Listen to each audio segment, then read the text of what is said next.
अपने ससुराल जी एसके राज रिकॉर्डिंग स्टूडियो के सामने डीजे मनीष रक्सौल। तोहर चेहरा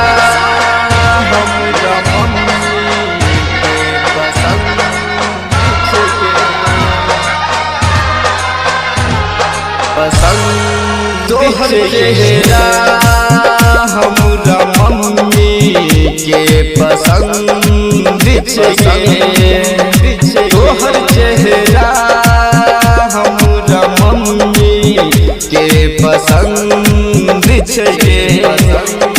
हेतै बियाह गे हेतै बियाह तोरे सबके मन छे गे। तोहर चेहरा हमारा भौजी के पसंद छे गे।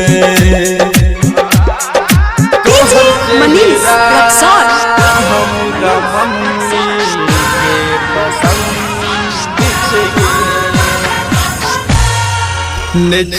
गे मान के कुर्दान और दहेज के गे।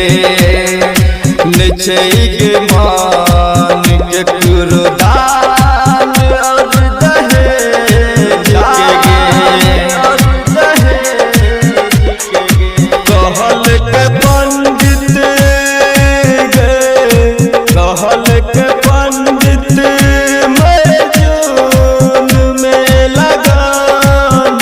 गे।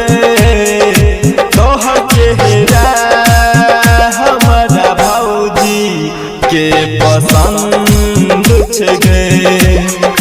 तोहर चेहरा हमारा भैया के पसंद छे गे।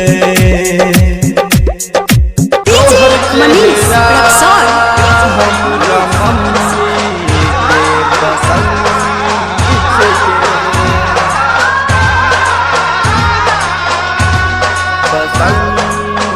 छे गे। सुमान आमान के तू बनी जो न जाने गे।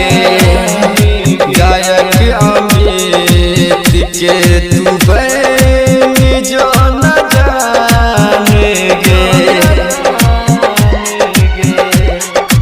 बिंदे राखी गे यादव कुमार जी के तुझे ही पसंद तुगे। तोहर चेहरा हमारा मम्मी के पसंद छे गे। तोहर चेहरा हमारा पापा के पसंद छे गे।